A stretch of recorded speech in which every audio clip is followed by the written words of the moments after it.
entrepreneurs of Capital Inc., and I would like to welcome you to our newest session in the podcast series, Riding the Waves of a Lifetime. This podcast series gives us the opportunity to interact with maritime industry leaders who share with us career and life experiences, as well as their insight on the industry's opportunities, risks, challenges, and direction. Today's webinar, today's podcast, we are privileged to have with us Mr. Marco Fiori, the CEO of Premuda. Before presenting a few highlights of Marcos's career, I would like to thank Columbia Ship Management for sponsoring today's podcast. As we all know, Columbia is one of the major third-party ship management firms with a presence across all industry segments and with a global footprint. And we are delighted and thankful that they are sponsoring today's podcast with Marco Fiori. Marco, I would like to welcome you, and I would like to start by saying that indeed you have a fascinating career. You started as a banker in 1990, working for the New York branch of Banca Nazionale dell'Agricoltura, and eventually you run the bank's U.S. operation as a deputy manager. By the way, let me interject and say I share the banking background with you, as I work for the New York branch of Crédit Commercial de France, and among other things, I also focused on ship finance. In 1996, you went to the D'Amico group, and actually, as I read in your CV, you describe 1996 as the year that you were born in shipping. So at D'Amico, you remained for a long period, 22, 23 years, and you served during that period in various C-level roles at the group. And eventually, you became the CEO of the D'Amico International Shipping, the tanker arm of the group. You led the company to a successful stock listing in 2007 at the Milano Stock Exchange, and the company had 45 modern product tankers. I mean, D'Amico International Shipping is a major presence in the the global product tanker market. Then in 2019, you started as CEO of the Italian shipping company Premuda. Now, Premuda was bought by Pillarstone, the KKR-controlled fund, I think, in 2017. When you started at Premuda, the company had 13 vessels, 10 dry bulk and 3 tankers. Today, the company manages and owns a larger fleet of about 32 vessels, I think 12 dry bulk and 20 tankers, mainly product tankers. So I have had the privilege over the years to work with you, cooperate, and interact with you. And I have always appreciated, and I'm not trying to flatter you, I've always appreciated your action-oriented ideas, the clarity of your thoughts, and also the strong opinions that you voice over time. And as a CEO, I think it's wonderful to have somebody who has strong and guiding opinions. And also, I have to say, I have loved to appreciate your sense of humor. So, so let me formally welcome you. And thank you, Nicola. Let's start discussing. One of the things that we need to touch upon is everybody knows me in Japan. When we go to Japan, you know, Marco-san is Fiori-san is well known by everybody. So let's start our discussion, Marco. 1996, we describe it as the year you were born in shipping. So how did that happen? Well, you know, I think, you know, life is always, I had these two great friends, Paolo and Cesare, that I knew growing up, D'Amico. And, you know, you turn 40, you wonder what's going to be the next chapter of your life, you know. So they were going through some changes. It was them two who were kind of young, they're my age. They were 40 years old, also around 40 themselves.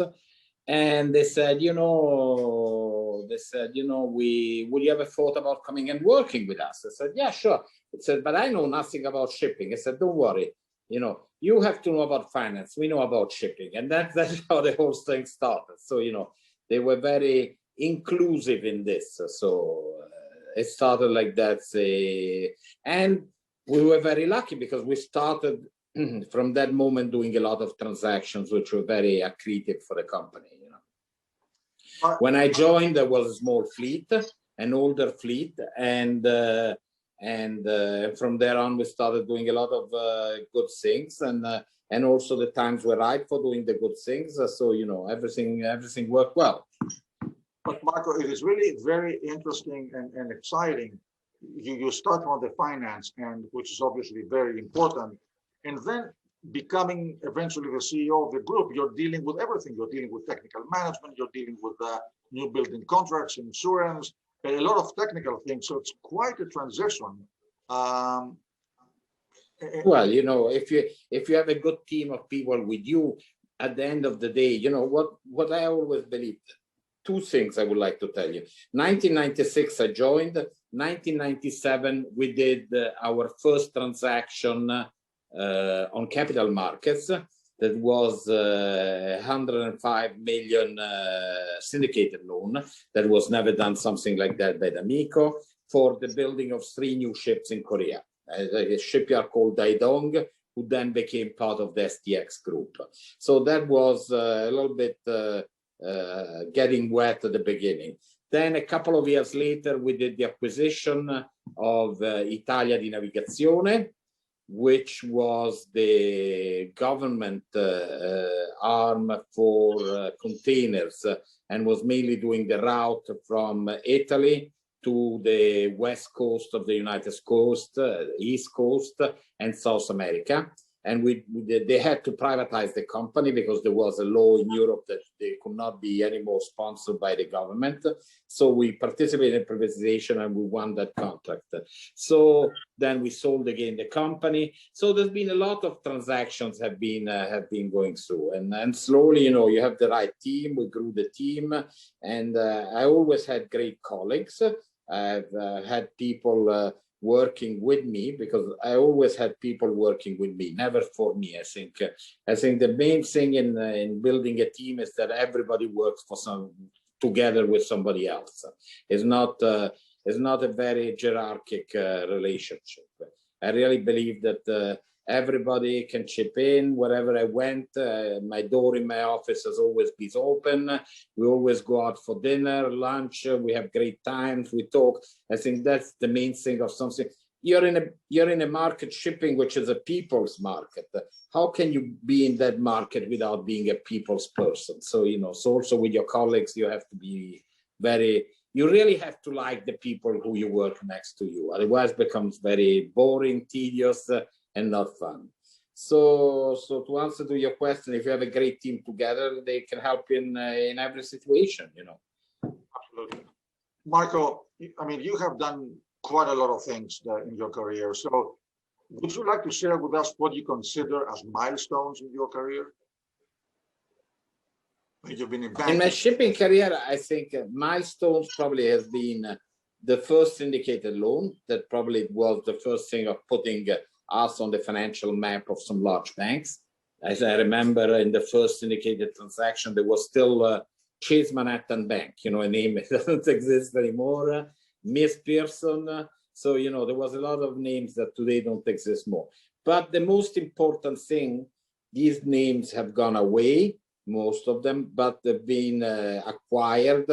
And since the last days I was in D'Amico, I always try to work with these banks. I think this aspect of loyalty to your financiers is very important. It has to be a two-way street. They trust you and you have to trust them. So when you do a new transaction, I think you should always bring them in. I think in my career, probably second milestone, I probably executed well over $1 billion of financing for D'Amico. And I always try to keep the same banks, you know. So some have been added later on. All the major banks of the shipping world, Crédit Agricole, Top Bank, the Norske. So everybody came in. But I always try to keep the same club of banks, you know, because I think loyalty is a two-way street. You have to send back the elevator once you get where you are. So I think that's very important. So that was for sure one of my big things. Second thing was probably the acquisition of Italia di Navigazione. It was very interesting participating in the privatization of a large government-owned entity. First thing that was also very interesting was the listing of the IPO of D'Amico International Shipping. The amount of work, the teamwork, Paolo D'Amico working with us, Cesare also, we're all very focused on getting the thing done. And we got it done in a very efficient and a very satisfactory way, I think.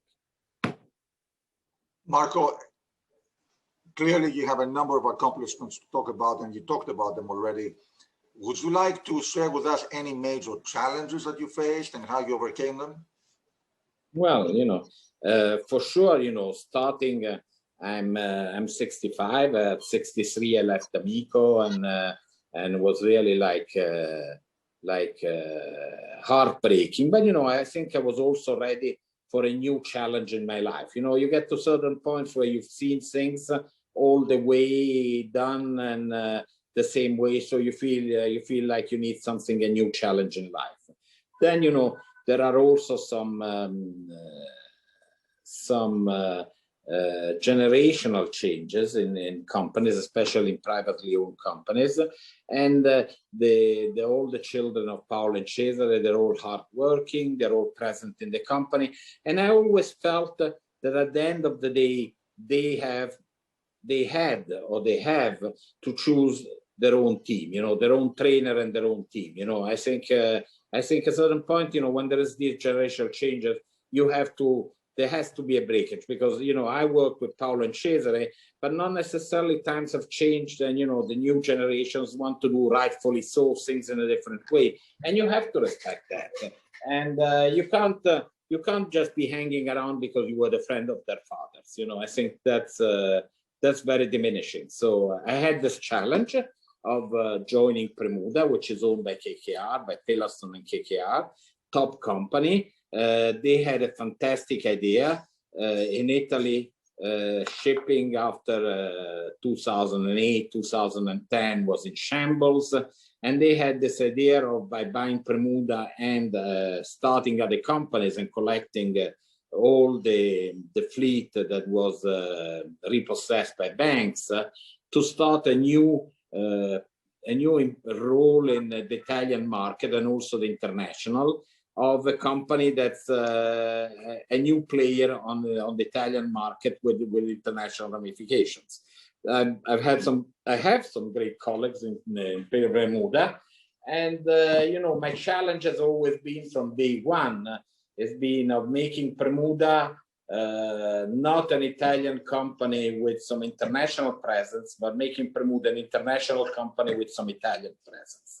I think that's where I would like to go. So we did also some strategic thinking on some main themes, how you want to position a shipping company, who you want to have as partners, because I think having worked in a family-owned company also gives you a lot of vision on what are their strengths, but also what are their limitations. So I think in this new chapter of my life, let's try and put to work everything I've learned in my past life and try to make it better. So, that's very interesting. And Marco, that brings me to the next question. And by the way, we are privileged to keep a close relationship with you and keep a very close relationship also with the D'Amico Group. So you're right. I think at the end of the day, shipping is a people business, and loyalty, continuity, and relationships are those that count. And I have great relations with all of them. I think it's been as heartbreaking for me, for them, especially on the parents, but also the kids. But I think everybody understood a little bit, and still now. 20 minutes before you called, I was talking to one of their children. So we still talk a lot to each other, and we still share a lot of things, and we try and do things together where we can. Wonderful. So, Marco, this brings me to the next question. You have worked for D'Amico, a very large, global, privately owned group. Then you worked for the public arm of the group. Now you're working for a private equity controlled company. Do you see differences in the way of management of private equity companies? Look, I must say that I think it's like Alice in Wonderland, who asks the Cheshire Cat, "Can you tell me the right road?" And the Cheshire Cat answers, "Depends where you want to go." So everything is very much, there is always more than one way to go to places. I think a private company have certainly certain advantages. There is the reliance more on gut feeling, on experience, less reliance on numerical models. But I think then it's difficult to say this is right and that is wrong. I think what is important is the fact that you need a compromise of everything. So private equities, for sure, they're very focused on certain things. The returns for them are very important, and I totally understand. And on private companies, there is this involvement of the family, of the top management, because they feel very much their company. Then there is a third way, which is a private equity, like we're doing with Premuda. And honestly, when I started, I felt a little bit out of place. I remember my first day in Premuda, starting from scratch. Who are these people? And now, I totally feel very comfortable. I really feel at home, so I start knowing the people. So I think it is good that I had a past of the kind I had, because bringing some personal relationship and humanity to the whole thing, I think it's very important. I think one of the things that we miss the most in today's world is common sense. And it seems that common sense doesn't exist anymore. And a lot of problems are get solved by common sense. You don't need the rocket scientist for solving a lot of the problems. You just need to think about it and try. Then you make some mistakes, but who doesn't? And then you go forward. Marco, it's worth noting that the majority of the global fleet still remains in private hands, that the majority of shipping is privately held. So I have had the privilege, and Capital Link works, as we know, a lot with publicly listed companies. So I have had the privilege to talk both to a lot of private owners and to public owners. And there are always sides on both, there are always arguments on both sides to be public or to be private. So you have experienced both. Can you share with us, should we expect or seek a higher public profile of shipping in terms of listing?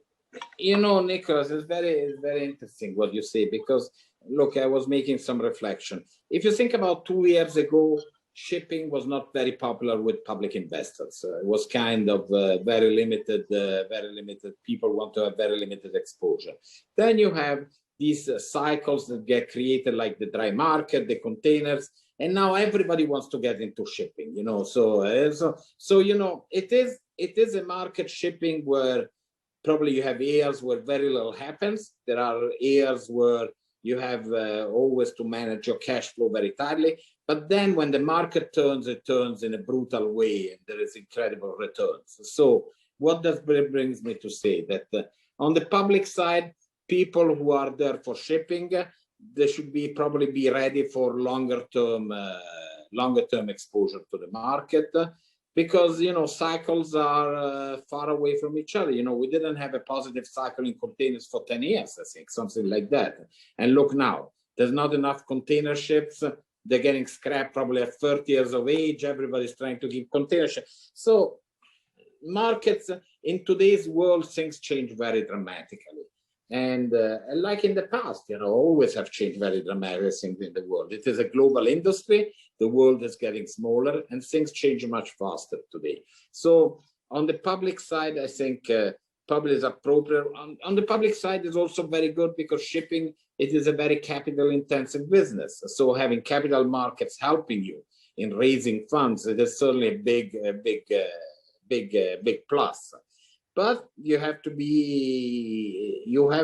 deal with people who are willing to look at the long-term picture, or otherwise looking really at global big trends where you see that there is a major change. I don't know, COVID has entailed a big replenishment of inventory, and that should have brought thinking about containers.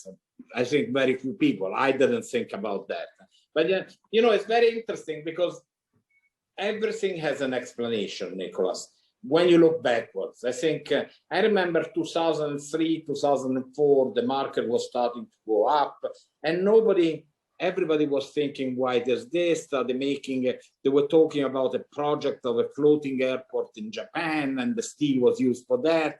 And so everybody, and then came out, everybody just said, oh, but it's China. So what's just in front of us, and nobody ever saw it, you know?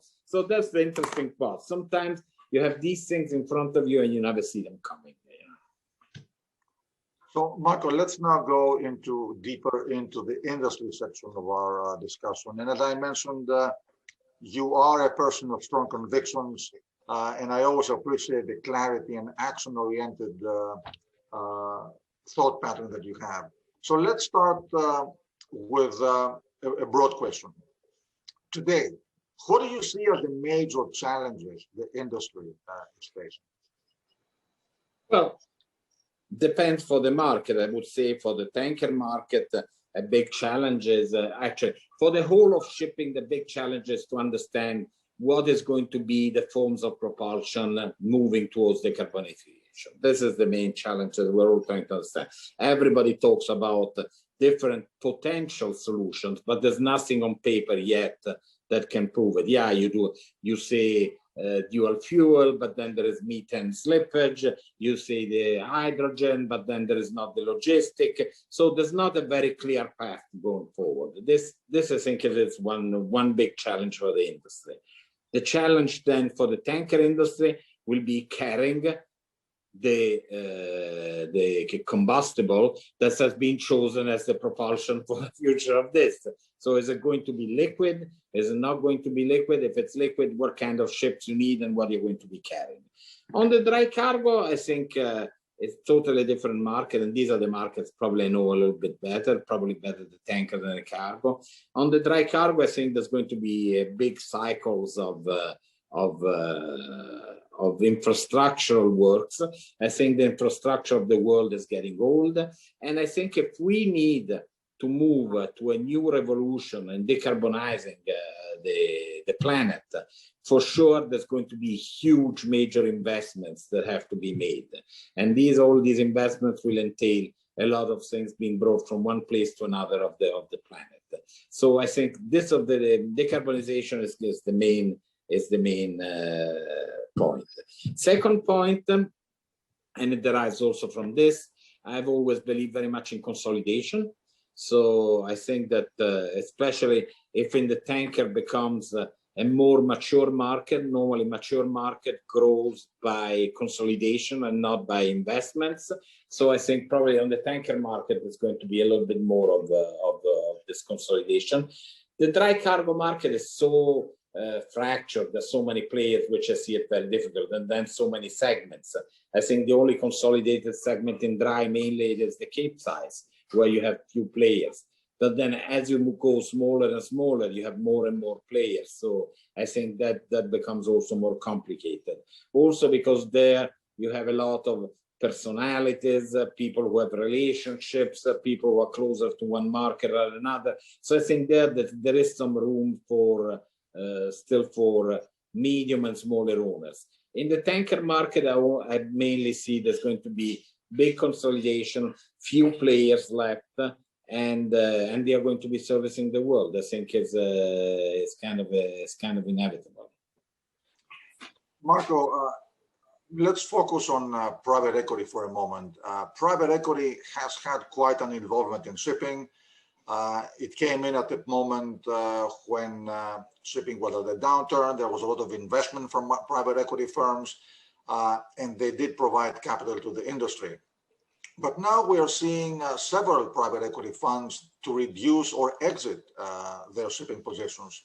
Looking ahead, And of course, Premuda is owned by Pillarstone, KKR.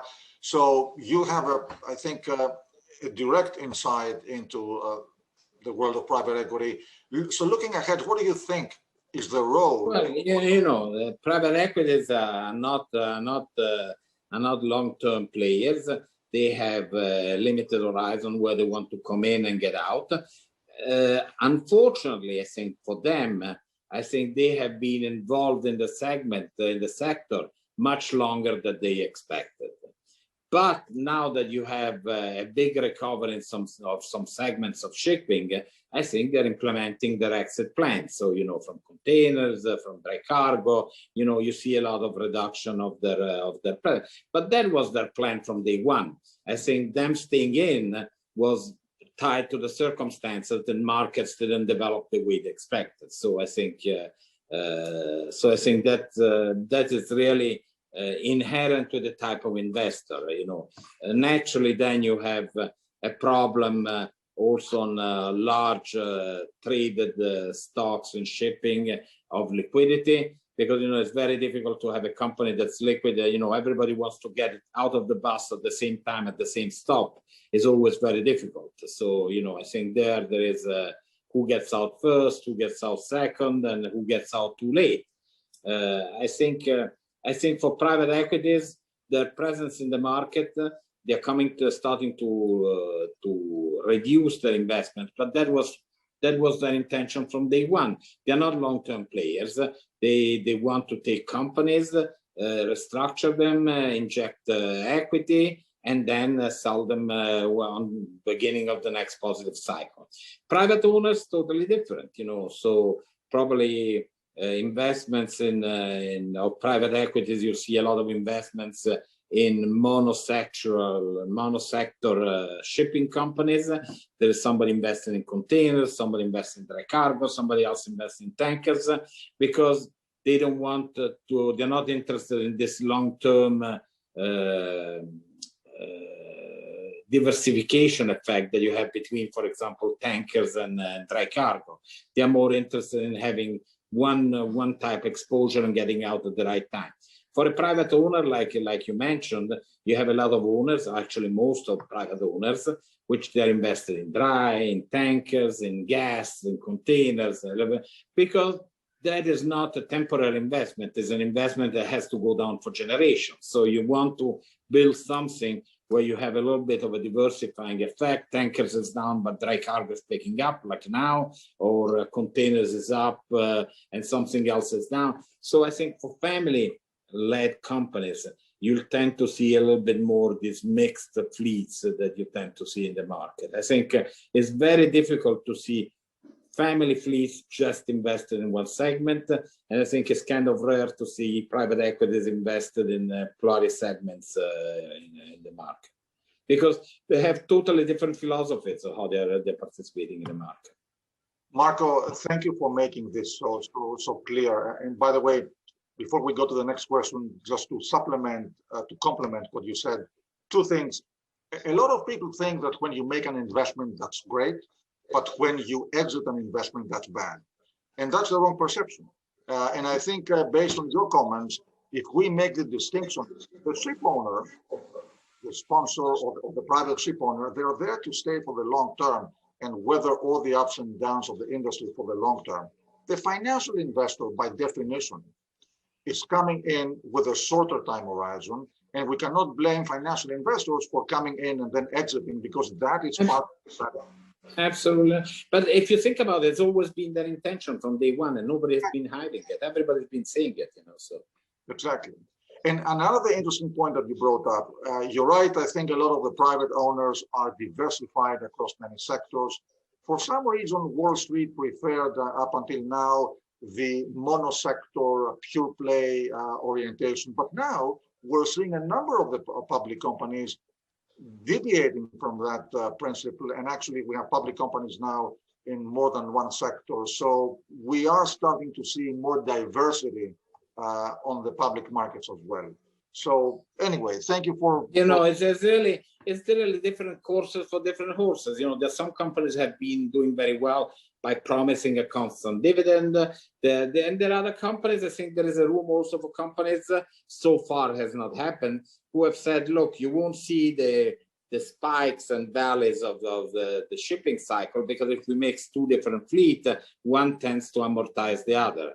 I think that there is also some merit to be said about that. But then there is the investors that says it's all or nothing. So these people will be just investing in containers or in dry or in tankers, So, I think financial markets are so ample today where there is room for everybody. I think there's room for everybody with a different form. And then investors have to find the company that better expresses what they feel like investing in.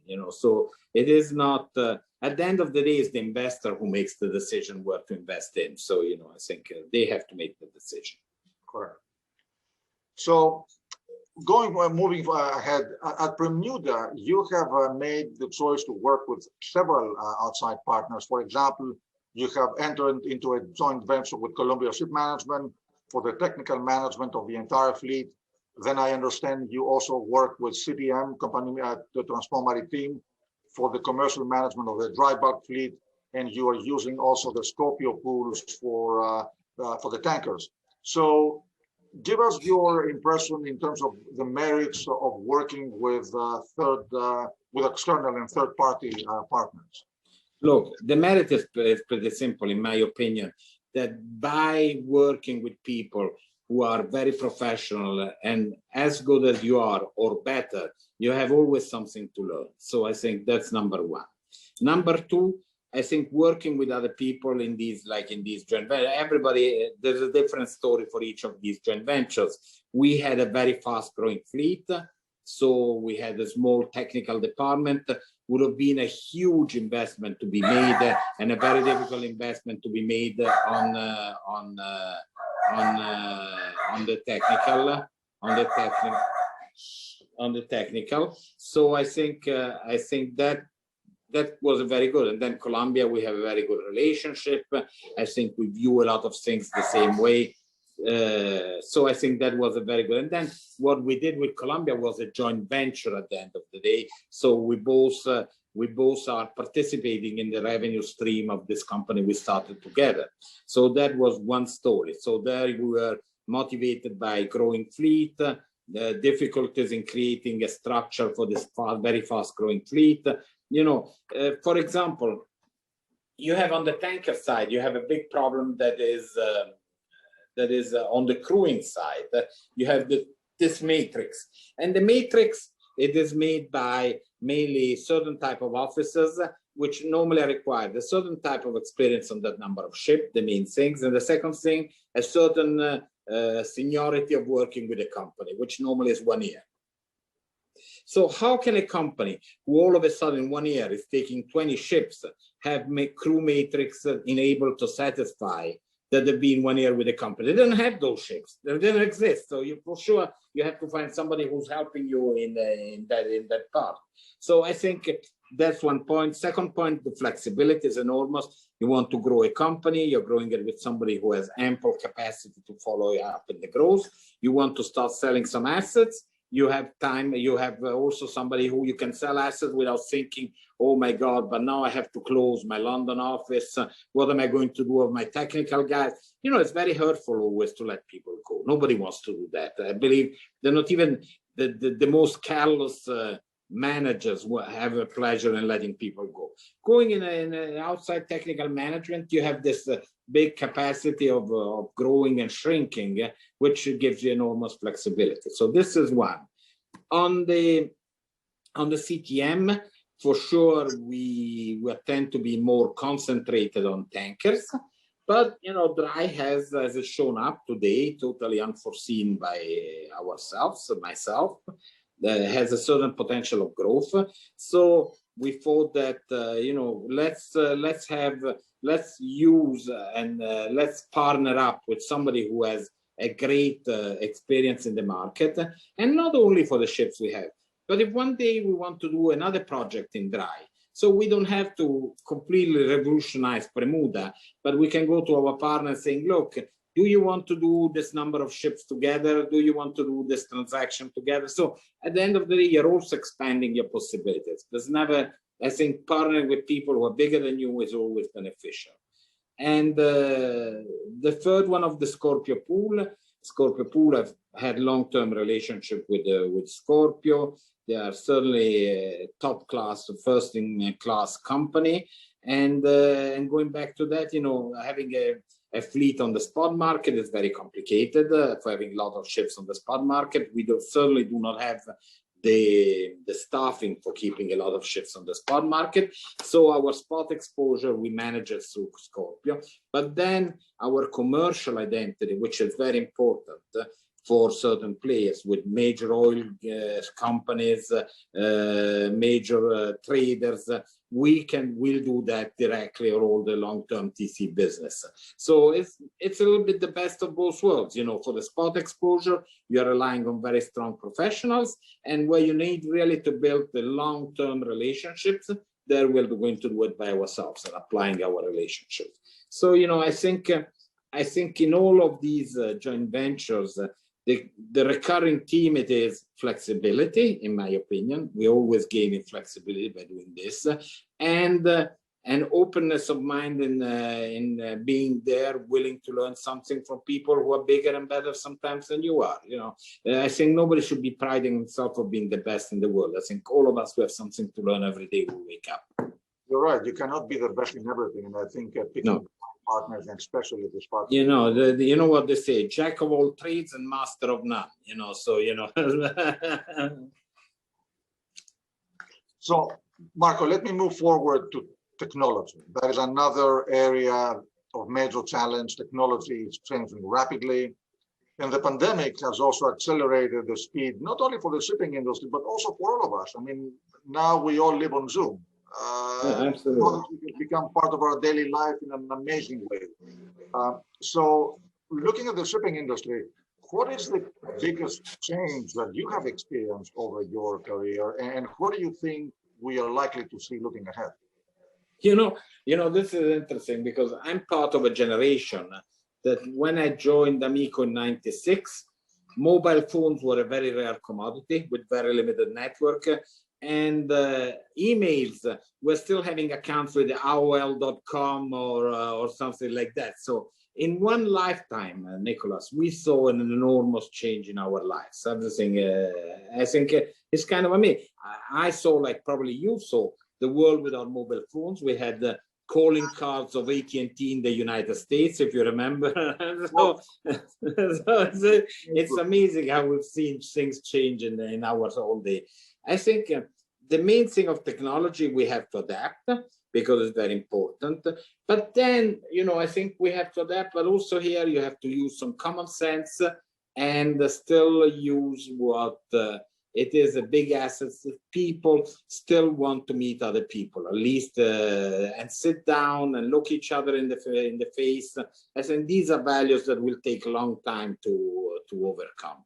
So I think technology is great. We should use it 100%. We all talk about digitalization in all the segments of our industry, but then an old meeting of two people sitting in front of each other and commenting about the world still has some value, I think. Absolutely. By the way, Marco, you have been both a banker and a ship owner.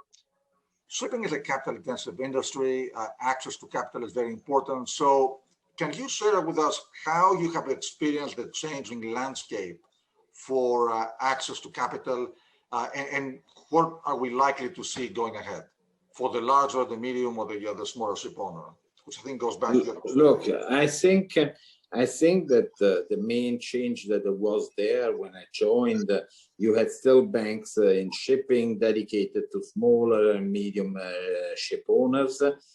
Also there's been, it's not fault of the banks. I think they've been also submitted to very strong pressure from regulators, returns on their equity investment, bad loans. So I think they had some very strong pressures, and this brought a lot of the larger banks have concentrated, or at least not completely, but focusing a little bit more on more corporate structure owners. You know, I remember when I joined, the typical structure was in shipping was the single purpose company, owned through a Liberian company, no KYC, you know, bearer shares, you know, it looks like another world, you know, there's not even anymore this world. So I think you have to do this transition of auditing, of being transparent. I think these are things that are necessary in our world. I think that going forward, I think there's going to be a little bit also there a different specialization of banks. There's going to be some funds helping some shipping owners, probably a little bit more expensive, but probably more focused on a transaction. Large banks, shipping banks will always be there for the larger transaction and for the larger player and people who's well established, and probably with people who are listed or they have a certain dimension, and then you have some niches in the market like Japan, you know, which is totally different market where you still can do things that normally you can't do. You know, you have China with certain characteristics, you have Japan with others.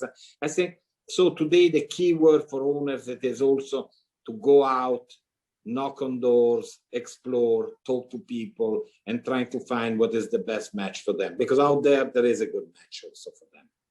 I have to say, I'm very impressed with the number of credit funds that have sprung up, ready to finance shipping. So, absolutely. You know, at the end of the day, the market, you know, the need creates the organ. I think the fish started developing legs because started living outside of the water, and so, you know, at the end of the day, markets adapt and players adapt to markets. So you see, you're totally right on credit funds. You know, there was a niche there to be filled, and it's getting filled. You know, so I think that's the history of the world in progress. You know, that there is new needs getting created, and there's new industries created to fulfill those needs. Marco, you spoke already about decarbonization in our discussion today. You've also joined a couple of our forums, and you joined the panels on decarbonization. So I have two questions for you. What do you see? How do you see owners adapting to decarbonization challenges, both for the immediate short term and also for the longer term? And the second question is, if you were going to go out and order ships today, would you go and order new buildings today, given the uncertainty? Or if you do, how do you go around about it? So, okay, the first question, I think, how they're going to solve it in the short term. I think that here we're a little bit in a catch-22 situation, because the world wants to get decarbonized, but at the end of the day, they still need ships to move goods from one place to another. So you can't go to bed one night and wake up the morning after with a perfectly efficient fleet and a decarbonized fleet. So you have to create a transition in this process.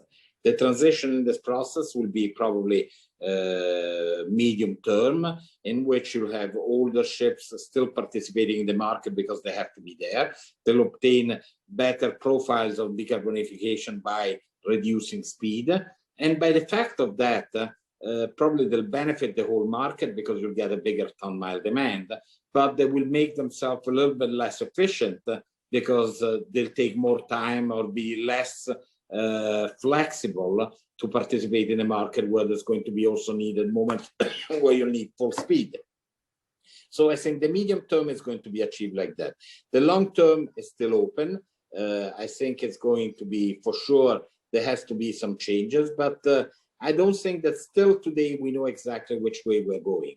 So I think this ties to your second question. New buildings, probably I would be looking at them, but if it's really very convenient price with a short-term horizon. So because here you have a complicated equation to match. You have to order a ship, with a 2 years probably horizon before it gets delivered. And then you have at least for a tanker 15 years to amortize that ship. So you're looking at a 17-year horizon. And believe me, Nicholas, 17 years, I don't know, 17 months from now, how's going to be the world? Imagine 17 years.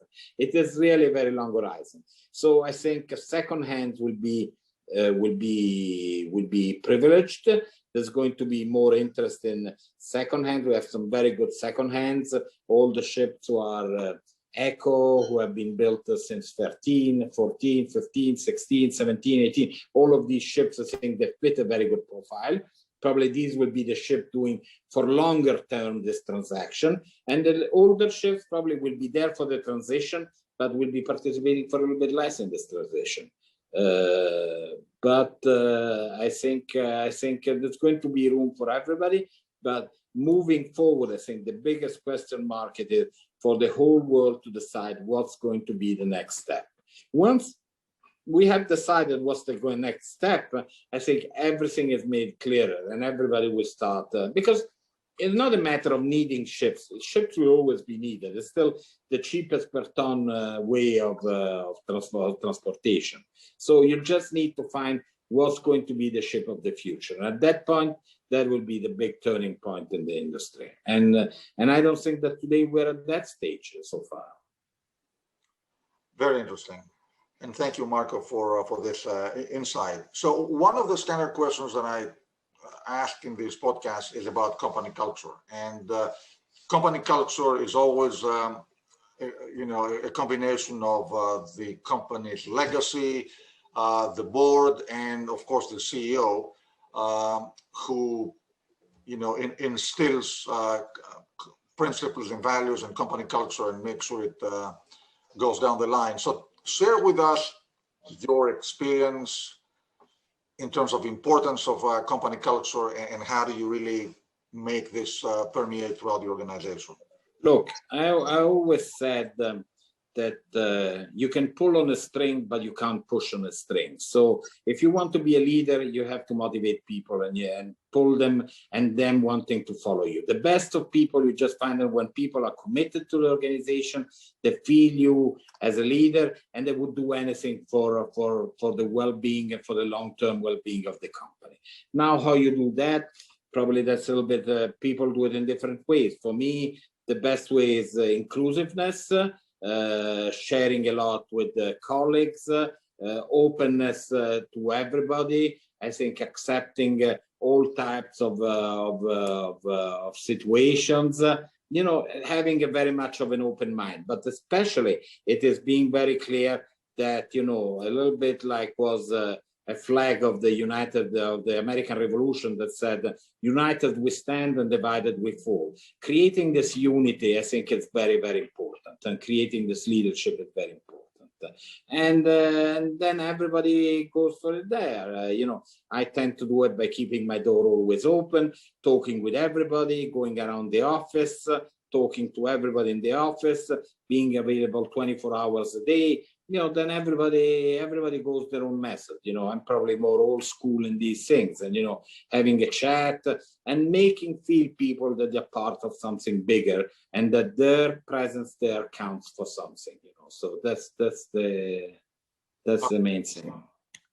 So, Marco, now let me ask you, of course, right now we live in a peculiar time, but hopefully we're coming out of the pandemic and life will go back to a normal or a new normal. But as the CEO of the shipping company, you have been traveling 24/7. I mean, as long as I know you, you are a person who moves, and I guess all the shipping companies move around all the time. But how do you manage to balance personal life, business life, and what is next on your agenda? Well, you know, probably, look, I don't know if it's experience or not. If I hate to give advice because you can never give advice. I think that sometimes it is very difficult to manage personal life and business life.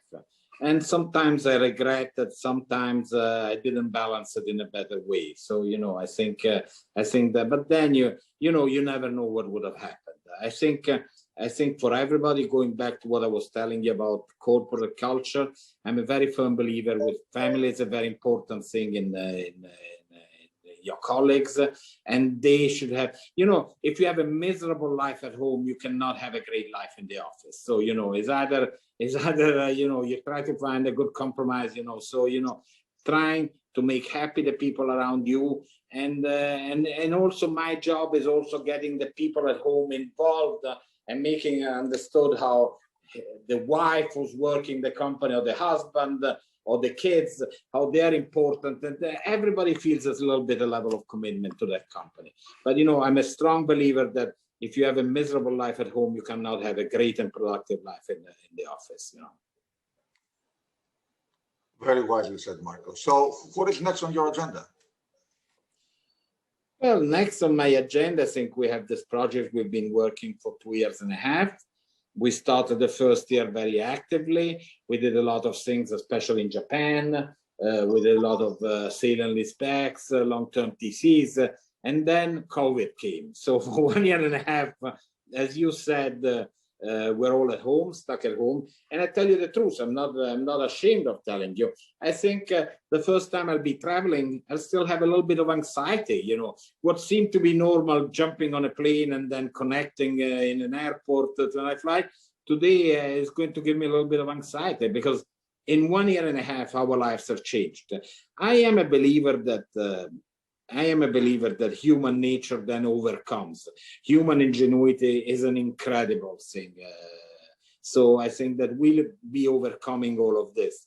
But it has left some traces, has left some marks, has left some uncertainties, has left some anxieties, especially in the young people. I think for them being in total standstill for 1 year, 1.5 years, 2 years, has been playing a certain role. And you know, we've overcome this with the teams, with the video conferencing. But I told you, it's not the same thing. You know, one day we really have to pack a suitcase, get in the car, and go to the airport, and that is going to give a lot of anxiety to a lot of people. But you know, it's like when you fall from a horse. The best thing is to just go back on top of it right away, because if you let your fears dominate you, it's then, you know, you have to realize that you have fears, be afraid of it, be anxious about it, but you have to have the courage of bouncing back and start doing the same things, you know. And I think human nature is resilient. Absolutely. Marco, you mentioned Japan. And obviously, I know that you have a lot of affection for Japan. You're very well known there, and you have a business involvement. How did Japan become such an important area? Well, you know, I joined D'Amico in '96, and Cesare D'Amico was already going to Japan for a few years. There were some limited deals going. Then, you know, we started going together. So once him, once me, we doubled our efforts in Japan. And then all of a sudden, you started to see a constant flow of deals coming there. You know, I think Japanese are very good partners. They are sometimes difficult because there is sometimes a language barrier, but they are the most loyal and respectful people you can have. You know, once you did a deal with them, that deal stands forever. And you know, what can you ask more from life? Then they are a big market in shipping. They have big shipyards. Also now they're consolidating, but that's also good.